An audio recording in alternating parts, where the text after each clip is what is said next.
Baik, bismillahirrahmanirrahim. Assalamualaikum warahmatullahi wabarakatuh. Innal hamdalillah nahmaduhu wa nasta'inuhu wa nastaghfiruh wa na'udzu billahi min shururi anfusina wa sayyiati a'malina. May yahdihillahu fala mudilla lahu wa may yudlilhu fala hadiyalah. Ashhadu an la ilaha illallah wahdahu la syarika lah wa ashhadu anna Muhammadan abduhu wa rasuluhu la nabiyya wa la rasulahu ba'dah. Allahumma salli wa sallim wa barik ala sayyidina Muhammadin wa ala alihi wa ashabihi wa man sara ala nahjihi ila yaumiddin. Faqad qala ta'ala fi kitabihil karim, a'udzu billahi minasyaitonir rajim. Ya ayyuhalladzina amanu ittaqullaha haqqa tuqatih wa la tamutunna illa wa antum muslimun. Wa qala Rasulullah sallallahu alaihi wasallam, khairukum man ta'allama al-Qur'ana wa 'allamah. Amma ba'd. Rabbi shrah li sadri wa yassir li amri wa hlul 'uqdatam min lisani yafqahu qawli. Subhanaka la ilma lana illa ma 'allamtana wa 'alimna ilman yanfa'una ya rabbal alamin. Ma'asyiral muslimin, para hadirin Bapak Ibu sekalian yang dirahmati Allah Subhanahu wa taala.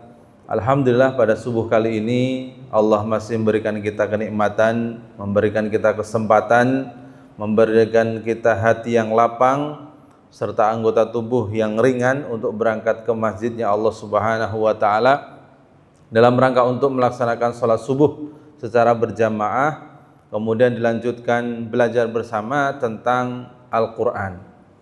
Semoga apa yang kita lakukan pada pagi hari ini, apa yang kita lakukan pada subuh kali ini bernilai pahala di sisi Allah Subhanahu wa taala, dicatat sebagai bukti kecintaan kita terhadap Al-Quran.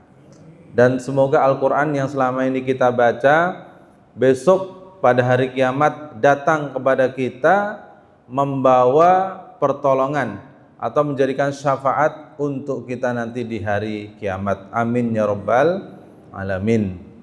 Karena salah satu yang bisa menolong kita adalah bacaan Al-Quran kita.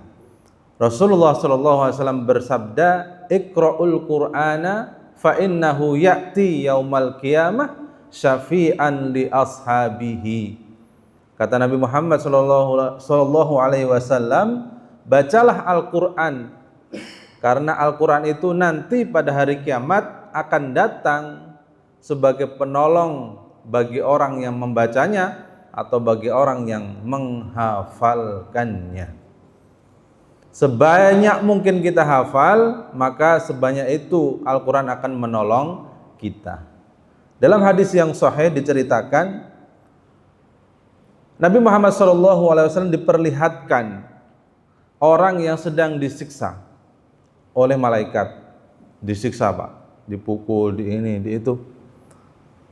Di tengah siksaan, tiba-tiba malaikat berhenti nyiksa. Kemudian ditanya, wahai malaikat, kenapa kamu kok berhenti menyiksa? Kenapa gak dilanjutkan lagi?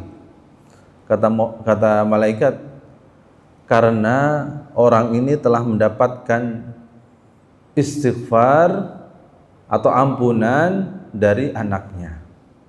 Dari siapa? Dari anaknya. Jadi anaknya yang di dunia memintakan ampunan untuk bapaknya. Jadi anaknya atau anak kandungnya itu memintakan ampunan untuk bapaknya.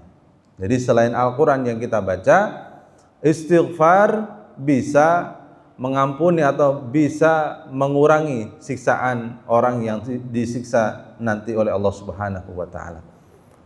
Nah, semoga pada pagi hari ini merupakan bukti cinta kita kepada Al-Quran, dan semoga nanti Al-Quran datang sebagai syafi'an atau syafaatan bagi kita semuanya. Amin ya rabbal alamin. Ma'asyiral muslimin, Bapak Ibu sekalian yang dirahmati Allah Subhanahu wa taala, kalau kita perhatikan lebih seksama ya, Jadi Al-Quran itu atau bahasa Al-Quran itu digunakan sesuai dengan fungsi dan tujuannya. Biasanya, gitu ya, biasanya per kata atau per mufrodat atau per kalimat itu beda-beda lafadznya, walaupun artinya sama. Misalkan di kita ya, pakaian, kemudian baju, kemudian sandang, itu satu makna itu. Artinya adalah kain yang menutupi badan. Sama itu. Al-Quran juga biasanya mengatakan demikian. Untuk menunjukkan sesuatu, maka dipakailah bahasa-bahasa yang berbeda. Kalau kita rujuk, artinya sama. Contoh,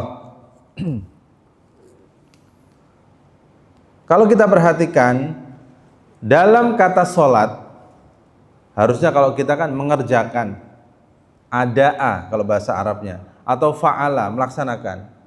Tapi dalam Al-Quran tidak menggunakan kata itu. Tidak fa'ala sholah atau ada'a sholah, tidak. Tapi menggunakan kata apa Bapak Ibu? Yuqimus sholah. Kalau zakat menggunakan kata apa? Yu'ti. Nah, jadi salah satu tanda orang yang beriman di dalam surat Al-Baqarah di 5 ayat pertama itu adalah yuqimus sholah, mendirikan sholat. Kemudian pertanyaannya, kenapa Allah Subhanahu wa ta'ala di dalam Al-Quran menggunakan kata yuqimu, bukan menggunakan kata ada'a atau menggunakan kata yaf'alu, mengerjakan atau melaksanakan, tapi menggunakan kata yuqimu? Bukan tanpa maksud dan bukan tanpa tujuan. Allah menggunakan kata aqama yuqimu yang dalam arti secara lafadz adalah mendirikan. Kenapa harus menggunakan kata mendirikan? Kalau biasa kita gunakan kata mendirikan, Bapak Ibu sekalian, ini mendirikan apa? Kalau dalam pembicaraan sehari-hari, Bapak Ibu menggunakan kata mendirikan ini untuk mendirikan apa? Mendirikan rumah, mendirikan bangunan, mendirikan gedung, ya enggak? Mendirikan masjid. Menggunakan kata mendirikan yang mana itu menunjukkan sesuatu yang ada fisiknya, bisa dilihat. Saya mendirikan rumah. Berapa lantai Pak? 3 lantai. Terlihat fisiknya. Saya mendirikan lapangan futsal. Berapa buah Pak? 3 buah. Mendirikan, ada fisiknya. Nah, kalau kita ibaratkan sholat ini adalah sebuah bangunan, berarti sholat itu hendaknya seperti bangunan, ada fisiknya yang harus kita lakukan. Bapak Ibu sekalian, saya mau tanya, kalau mendirikan rumah, kira-kira biasanya nih sesuai dengan rencana apa tidak? Di awal dianggarkan semeter 3 juta. Oh, ini lebarnya bangunan 75. Nah, berarti 75 kali 3 sekitar 220 juta sekian. Terus udah dialokasikan 220 juta buat bangun rumah. Ternyata di situ ada kekurangan, ternyata keramiknya ini, ternyata plafonnya ini, ternyata membengkak jadi 300 atau bahkan lebih. Oke, setelah selesai jadi ditempati sebulan 2 bulan, apakah selesai Bapak Ibu sekalian? Belum. Ternyata keinginan dalam diri kita muncul setelah bulan ketiga atau setelah tahun pertama. Rembukan sama istrinya, Bu, kayaknya depan rumah ini dibangun kolam, bagus juga ini. Ada sedikit sisa tanah. Oh iya Pak, bagus Pak. Dibangun kolam, dikasih ikan. Tahun kedua kolamnya selesai, ibunya ngomong, Pak, belakang rumah jemuran harus dikasih ini Pak, harus dikasih ini, dikasih ini. Oh iya, bangun jemuran belakang. Tahun ketiga anaknya, Pak, minta kamar dong, masa kamar cuma segini, bangun kamar di atas. Tahun keempat, gitu terus, bikin garasi kurang lebar, nambah mobil, atau terasnya dikasih taman, atau pagarnya dikasih sesuatu yang lebih tinggi lagi. Tidak selesai Pak kalau pembangunan itu, saya rasa ya. Sholat juga seperti itu, seperti membangun rumah. Misalkan, mohon maaf, awal-awal mungkin sholatnya setahun 2 kali. Sholat apa? Sholat Idul Fitri sama Idul Adha. Nah, kalau ibarat bangunan ini baru mau nyicil tanah ini, mau DP. DP-nya setengah. Baru DP tanah. Kemudian dia ikut ngaji, meningkat jadi sebulan sekali. Sholat apa? Sholat Jumat pas libur kerja. Ini Jumat libur, karena Jumat kan biasa masuk tuh. Waduh, Jumat libur nih, sebulan sekali. Apalah, sholat ke masjid Jumat. Meningkat sebulan 4 kali.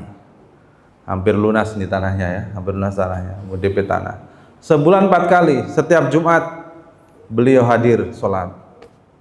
Meningkat lagi sehari atau seminggu sekali, yaitu sholat Jumat. Meningkat lagi sehari sekali.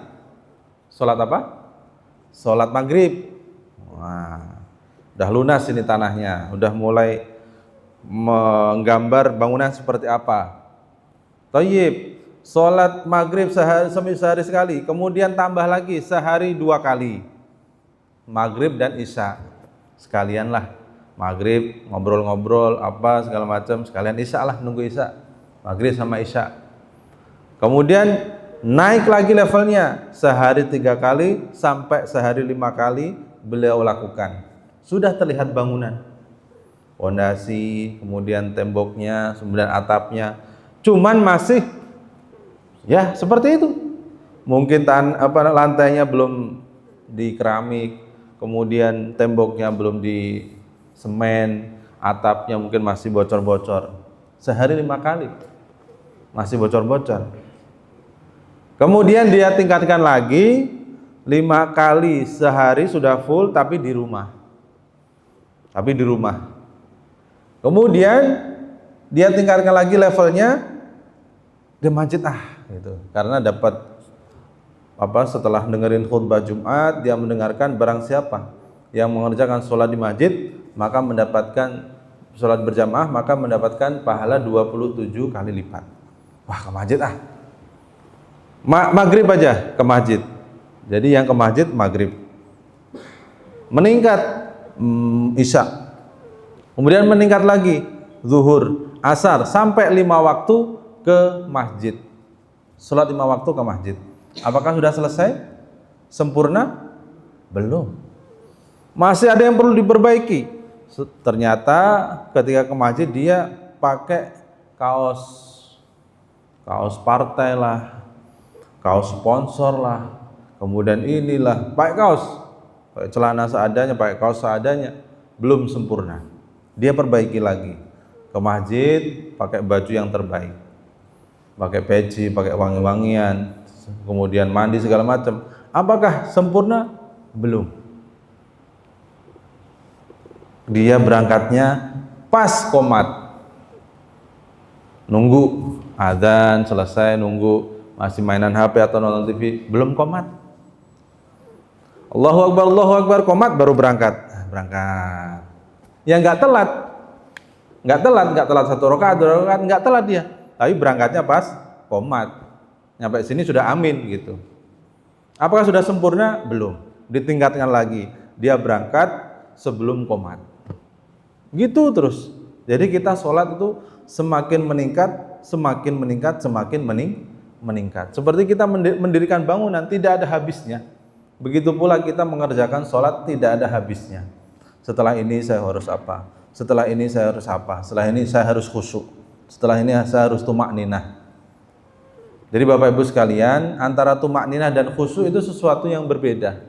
Kalau tumakninah itu salah satu syarat sahnya sholat harus tumakninah. Kalau nggak tumakninah, sholatnya tidak sah. Apa itu tumakninah?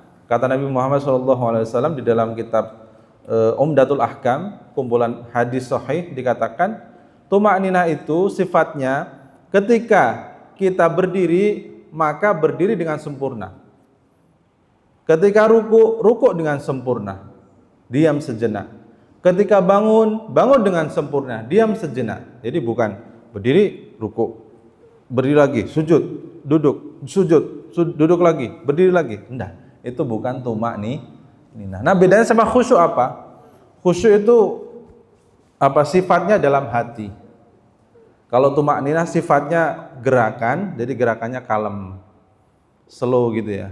Ruku dinikmati, kemudian berdiri dinikmati, sujud dinikmati, itu tumakninah. Tapi kalau khusyuk itu kita hadirkan dalam hati kita, khusyuk. Kalau enggak khusyuk, sholatnya tetap sah, tapi pahalanya berkurang gitu aja. Dari awal khusyuk ini contohnya, dari awal yang diingat bukan sholat, fokusnya bukan sholat, perkara yang lain, anaknya sakit lah, istrinya sakit lah, kemudian banyak tugas lah, inilah itu enggak khusyuk. Apakah sholatnya sah? Sah, tapi pahalanya dikurangi. Tapi kalau sholat tidak tumakninah, sholatnya harus diulang. Di dalam hadis Nabi saya lanjutkan tadi, ketika ada orang masuk masjid ya, kemudian sholat, Nabi melihat. Setelah selesai sholat, Nabi dipanggil, ta'ala, ke sini. Irji fasolli fa innaka lam tusolli, kata Nabi. Sana ulangi sholatmu karena sesungguhnya engkau enggak sholat. Diulangi 2 kali. Setelah selesai dipanggil lagi sama Nabi. Irji fasolli fa innaka lam tusolli. Sekarang ulangi lagi sholatmu. Engkau sejatinya belum sholat. Sampai 3 kali Pak. Nabi tanya, kenapa aku bilang seperti itu dari tadi? Karena engkau tidak tumakninah. Sujud langsung. Belum nyampe berdiri langsung sujud keningnya belum nyampe tanah langsung duduk belum selesai sujud lagi, kemudian berdiri lagi, itu namanya tidak tumakninah. Nah, jadi khusyuk itu hadirnya dalam hati, kalau tumakninah itu adalah urusannya dengan gerakan. Nah, mungkin khusyuk itu potensi yang mendasar adalah dalam diri kita. Bukan dari, ya kalau dari faktor ekstern itu mungkin ya, tapi yang paling menentukan dari diri kita. Jadi khusyuk itu ibarat kita sholat, di samping kita ada orang atau tukang motong kayu atau motong keramik, itu nggak keganggu, itu khusyuk. Kalau kita sholat kemudian di luar ada orang berisik, kita masih apa sih, berisik banget ada orang sholat, nah belum. Dari diri kita belum terbangun. Para sahabat, Bapak Ibu sekalian, ada salah seorang sahabat ketika itu terkena anak panah. Mau dicabut kan gimana ya anak panah ya?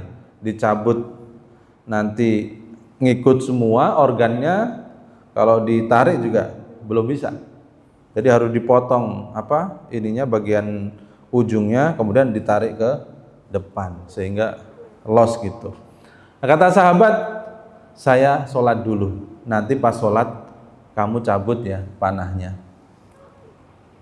Jadi dia menghilangkan rasa sakit, mengalihkan perhatiannya ketika apa? Ketika sholat. Nah, itu adalah khusyuk yang sebenar-benarnya, khusyuk yang dihadirkan dalam hati, bukan karena faktor luar. Ada bocah lari-lari di masjid ini gimana sih? Dalam sholat tuh ngomong dalam hati. Berarti dia belum khusyuk, masih terganggu oleh faktor ekstern, faktor luar. Ma'asyiral muslimin wa zumratal mu'minin rahimakumullah. Nah, yang ingin saya sampaikan adalah bahasa Arab Al-Quran ini turun sesuai dengan apa yang akan disampaikan tujuannya oleh Allah Subhanahu wa taala, sesuai dengan mufradat atau lafadz yang berbeda, sesuai dengan apa yang ingin disampaikan oleh Allah Subhanahu wa taala. Contohnya tadi, salat itu harus aqoma yuqimu, senantiasa dibangun dari awal sampai akhir. Insyaallah demikian. Nah, melanjutkan pelajaran kita yang kemarin tentang ismul istifham. Salah satu tarkib atau ungkapan dalam bahasa Arab susunannya adalah ada kata istifham, kata tanya. Apa saja kata tanya? Di sini saya cantumkan 8 bentuk kata tanya dalam Al-Qur'an. Baik, kita baca sama-sama. Kata tanya yang pertama apa Bapak Ibu?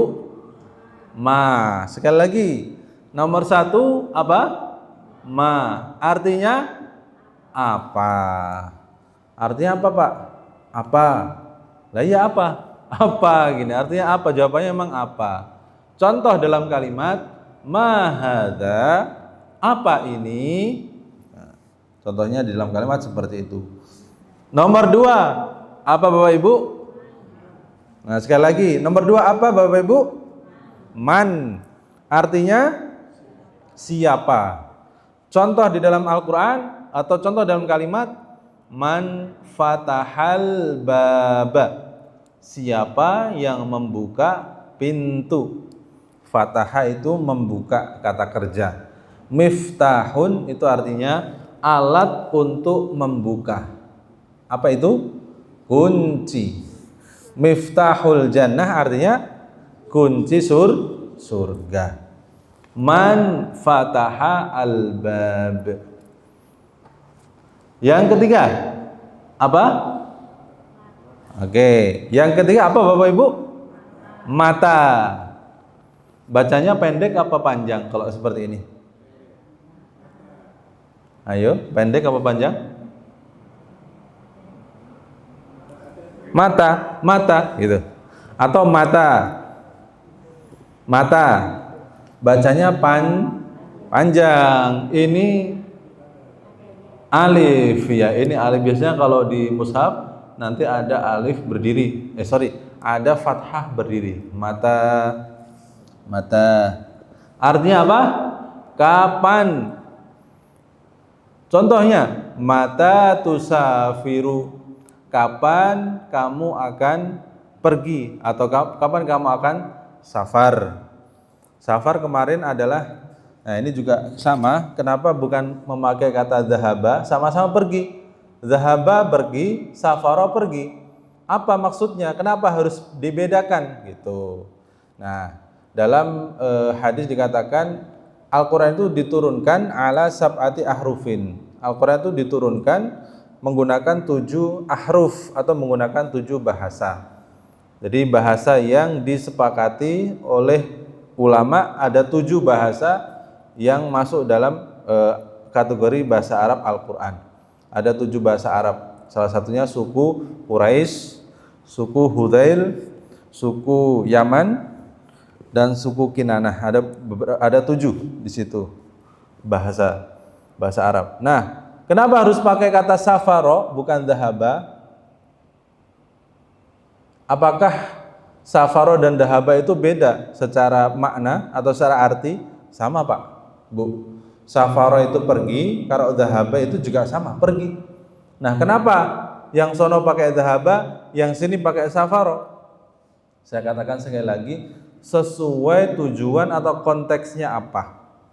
Kalau kita mau perginya itu pergi ke Indomaret depan rumah atau seberang, itu pakai dhahaba. Atau ke pasarnya sekitar 5 menit, 2 menit, pakai dhahaba. Tapi kalau kita mau pergi umroh, mau pergi haji, mau pulang kampung, mau ziarah Wali Songo misalkan, maka tidak pakai dhahaba, pakai safaro.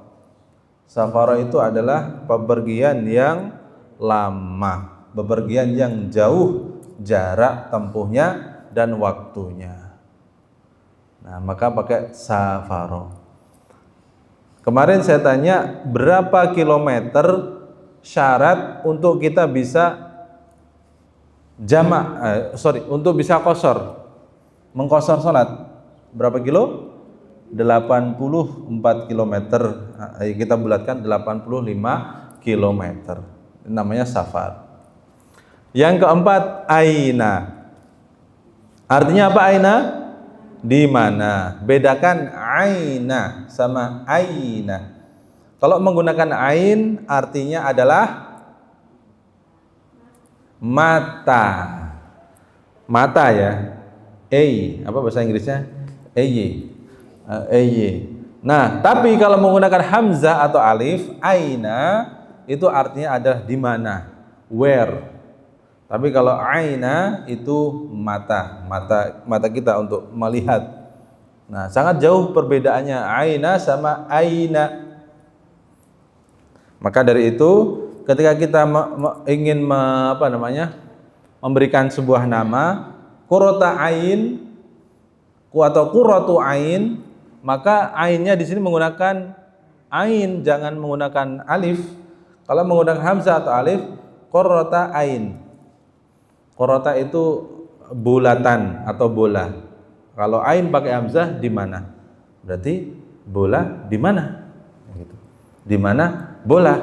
Tapi kalau menggunakan ain itu adalah mata. Qurrata ain itu adalah bulatan mata atau hiasan mata.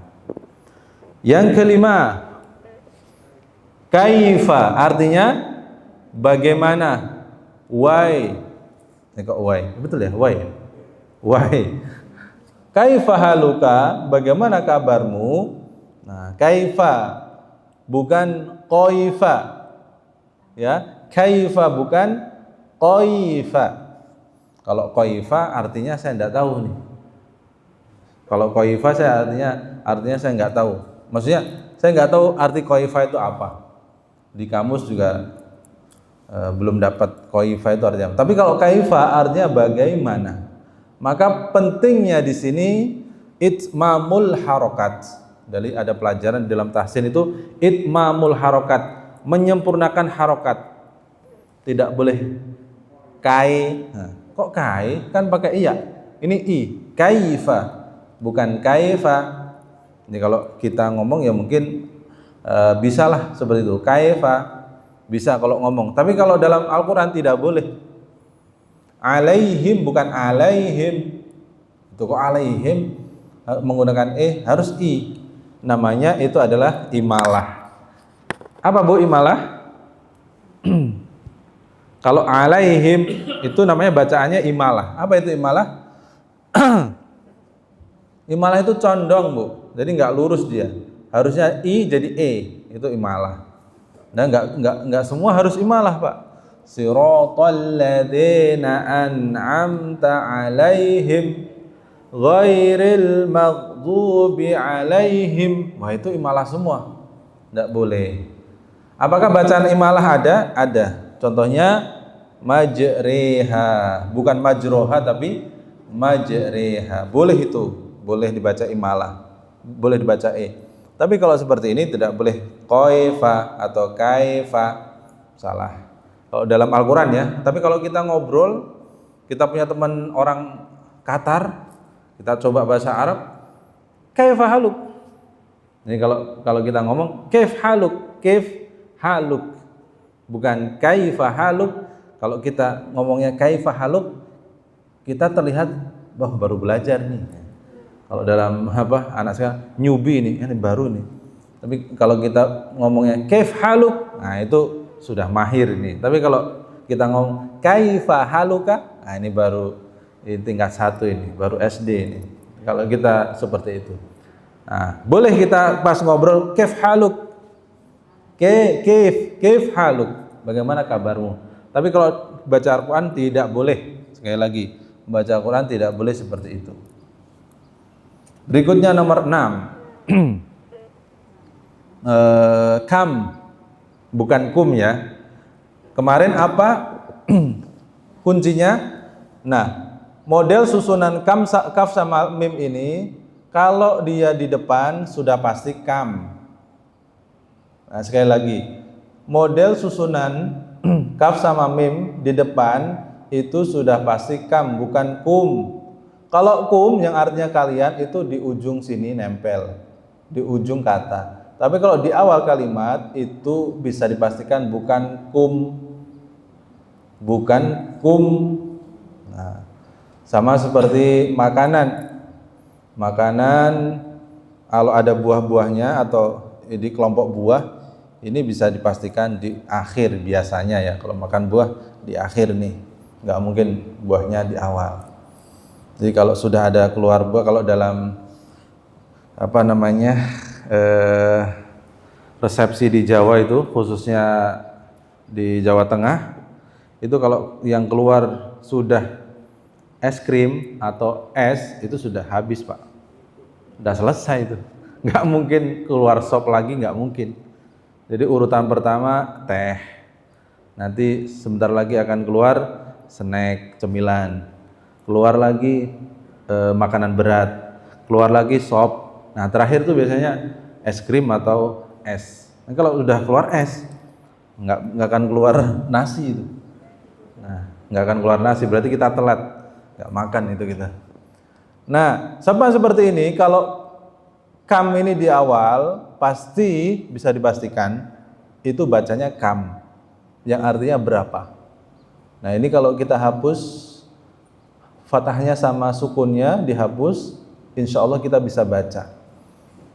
Kenapa demikian? Karena kata Ustadz Hanif, kalau seperti ini di depan tuh pasti kam, bukan kum.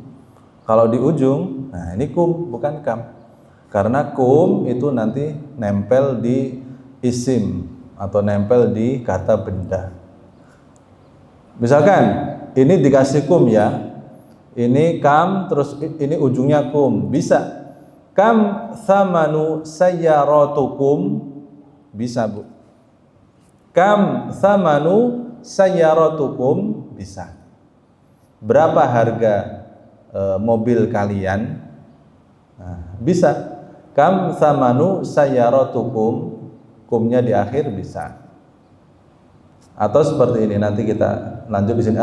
Ini hal kita bukum, nah, kumnya di setelah ba, ini bisa. Nah kalau kumnya di akhir, bacanya adalah kum bukan kam. Kalau kita hapus harokatnya, insya Allah kita bisa baca. Yang kedua a, alif atau hamzah, artinya apakah. Jadi satu huruf Bapak Ibu sekalian itu sudah bisa merubah makna. Dahsyat ya, satu huruf sudah bisa merubah makna. Kalau kita di mana itu, di daerah timur, NTT, Alor, kemudian di Larantuka, sekitar situ, Kupang, itu satu desa dengan desa lain bahasanya berbeda. Satu desa sama satu desa yang lain berbeda. Nah, walaupun di situ ada anak-anak Flores sama sesama Flores, tapi kalau disuruh ngomong nggak bisa, karena beda desa, beda arti atau beda bahasa. Nah dalam bahasa Arab satu huruf itu bisa merubah arti. Makanya dalam baca Al-Quran tidak boleh yang namanya menambah atau mengurangi huruf, itu tidak boleh, karena berpotensi merubah arti. Kalau ada tasdid juga ditasdid, kabbaro, dhalla, amma, tidak boleh amma, dola. Itu lamnya harus dua kalau tasdid. Kenapa harus dibaca dola? Nah sama seperti ini, satu huruf ini bisa menentukan. Kalau tidak ada alifnya Bapak Ibu sekalian, artinya Muhammad telah datang. Tapi kalau ada alifnya, artinya apakah Muhammad sudah datang? Jauh. Yang satu pernyataan, yang satu lagi pertanyaan. Nah jauh kan? Yang ketiga adalah hal, ini sama alif. Hal kita buka jadidun, apakah bukumu itu baru? Nah, di sini tidak ada perbedaan ya, hal sama a, fungsinya sama untuk menyatakan apakah. Jawabannya bala atau la, iya atau tidak. Aja'a Muhammadun, la. Apakah Muhammad sudah datang? Tidak, belum. Hal kita buka jadidun, na'am atau bala. Apakah bukumu baru? Iya, bukuku baru. Kita lewati contohnya. Nah, kita bahas makna kata tanya dalam Al-Quran. Ternyata Bapak Ibu sekalian, Kata tanya di dalam Al-Qur'an tidak hanya berfungsi untuk menanyakan saja. Jadi motif pertanyaan ini bukan hanya untuk bertanya saja, tapi di situ tersimpan beberapa makna. Yang pertama, maknanya al-ingkar atau ingkari. Apa maksud daripada al-ingkar? Makna yang terkandung dalam istifham ini adalah penafian atau pengingkaran. Sehingga lafadz yang jatuh setelah adat istifham adalah sesuatu yang dinafikan. Pertanyaan tapi pernyataannya tujuannya untuk mengingkari sesuatu, bukan untuk bertanya untuk mencari penjelasan, tidak. Pertanyaan ini untuk mengingkari sesuatu. Contohnya di dalam Al-Qur'an, qalu anu'minu laka wattaba'akal ardhalun, yang artinya, nah kalimat istifhamnya bentuknya apa Pak? Madza atau mata atau man atau apa di ayat ini? Qalu anu'minu laka wattaba'akal ardhalun. Kata tanya di sini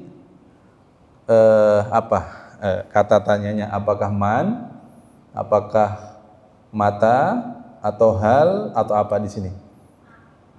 A. Iya. Kata tanya ini Pak, satu nyempil di sini. A.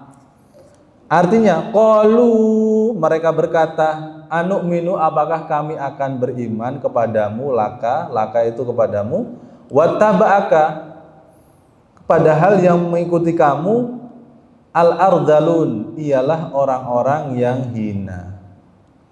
Kita nggak butuh jawaban iya atau tidak, tapi tujuan pertanyaan A, apakah di sini untuk menafikan, apakah kami akan beriman kepadamu? Jawabannya sudah jelas tidak. Sudah jelas tidak. Yang ditanya adalah orang-orang yang kafir pada saat itu. Ditanya, kita nanyanya itu untuk menafikan aja. Apakah seperti contoh seperti ini? Apakah mungkin manusia itu terbang ke langit ketujuh? Jawabannya manusia kita ya. Apakah manusia itu mungkin terbang ke langit ketujuh? Jawabannya ya tidak. Nggak mungkin untuk menafikan itu maknanya ya. Bukan untuk mencari tahu. Apakah manusia bisa terbang ke langit ketujuh? Dicari bisa nggak ya? Enggak. Jadi tujuan pertanyaan itu adalah untuk mengingkari manusia tidak akan bisa terbang ke langit ketujuh. Terbang ke Monas ya nggak bisa. Terbang ya Pak ya. Terbang menggunakan anggota tubuhnya. Tidak mungkin bisa. Nah, kalau ada pertanyaan dalam Al-Quran, salah satu maknanya atau fungsinya itu sebagai al-ingkar, untuk mengingkari sesuatu. Contohnya sangat banyak sekali, salah satunya ini. Nah, ini Allah bertanya itu untuk bukan Allah mencari kebenaran, tidak, tapi untuk menyatakan bahwa saya tidak mungkin atau menyatakan tidak. Contoh yang pertama adalah al-ingkar, untuk menafikan sesuatu.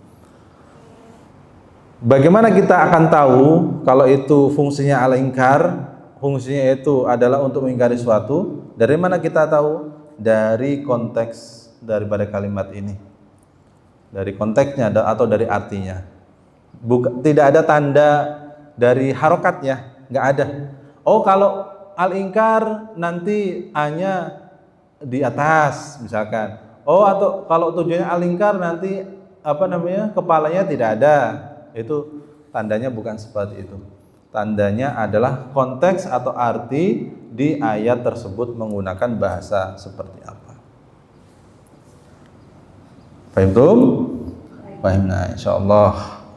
Yang kedua, at-taubih, tujuannya untuk mencela atau teguran. Yang mencela Allah ya, bukan manusia. Celaan atau teguran seringkali terjadi pada sesuatu hal yang nyata dan yang dicela adalah perbuatannya. Ingat, yang dicela adalah perbuatannya, bukan orangnya. Contohnya terdapat dalam surat As-Saffat ayat 125, atad'una ba'lan wa tadharuna ahsanal khaliqin. Artinya, patutkah kamu menyembah Ba'al? Ba'al itu salah satu nama berhala ya. Dan kamu tinggalkan sebaik-baik pencipta. Ini untuk merendahkan orang-orang yang menyembah berhala. Patutkah kamu menyembah Ba'al dan kamu tinggalkan sebaik-baik pencipta? Jadi Allah ingin mencela orang-orang yang berbuat sesuatu mengutamakan sesembahan berhalanya daripada Allah Subhanahu wa taala. Intinya ini perbuatan jelek gitu Bu ya. Intinya ini adalah perbuatan jelek. Nama berhalanya adalah Baal. Nama berhalanya adalah Baal. Ada beberapa berhala dulu ketika Nabi Muhammad membebaskan kota Mekah, di sekitar Ka'bah ada 360 berhala. Banyak itu. Di sekeliling Ka'bah itu ada 360 berhala, semuanya dihancurkan oleh Rasulullah untuk menghilangkan kesyirikan. Nah, itu contohnya. Contoh at-taubih, tujuan pertanyaan adalah mencela atau menegur perbuatannya orang-orang yang berbuat salah. Yang ketiga at-takrir. Takrir itu untuk menetapkan atau mendorong mukhatab untuk berikrar dan mengakui peristiwa yang telah terjadi padanya.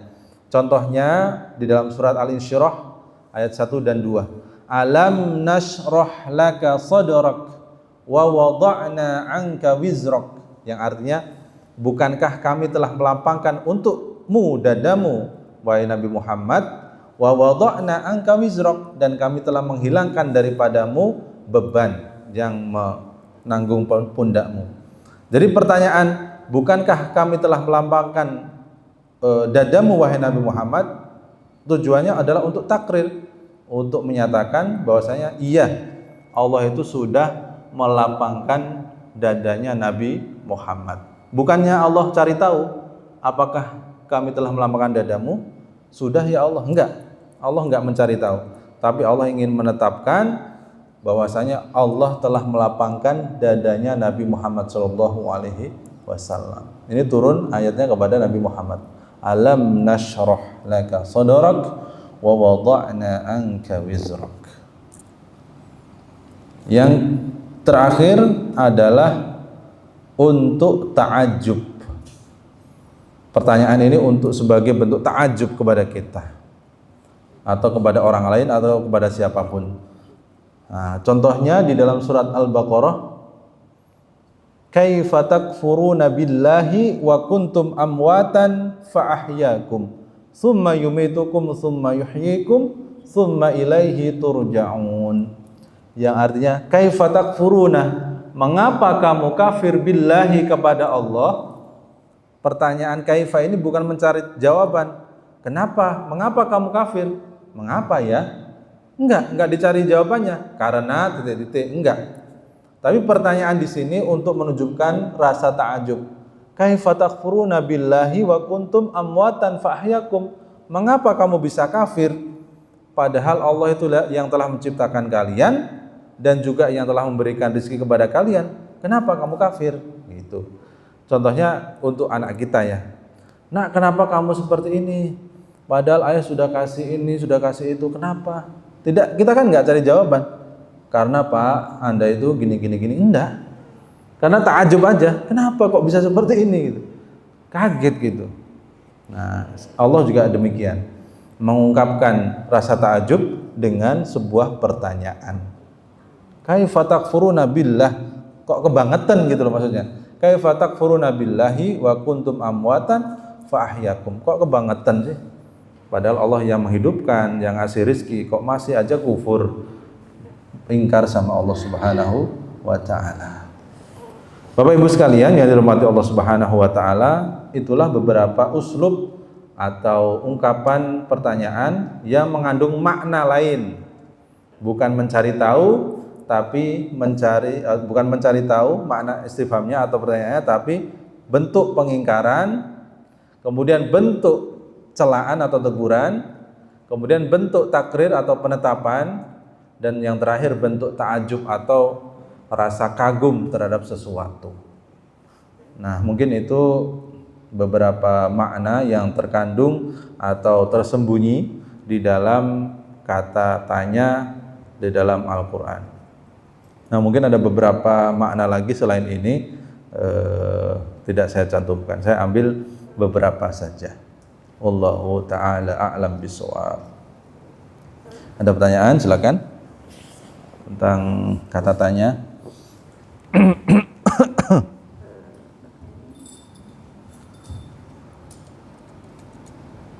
Baik, kalau tidak ada mungkin saya cukupkan sampai di sini dulu. Semoga apa yang saya sampaikan ini membawa manfaat untuk diri kami pribadi dan kepada jamaah sekalian. Terima kasih atas perhatiannya. Salah dan kurangnya itu datang dari saya pribadi, dan ada benarnya itu datang dari Allah Subhanahu wa taala. Mari kita tutup sama-sama dengan membaca hamdalah dan doa kafaratul majlis. Alhamdulillahirabbil alamin, subhanaka Allahumma wa bihamdika asyhadu an la ilaha illa anta astaghfiruka wa atubu ilaik. Wassalamualaikum warahmatullahi wabarakatuh.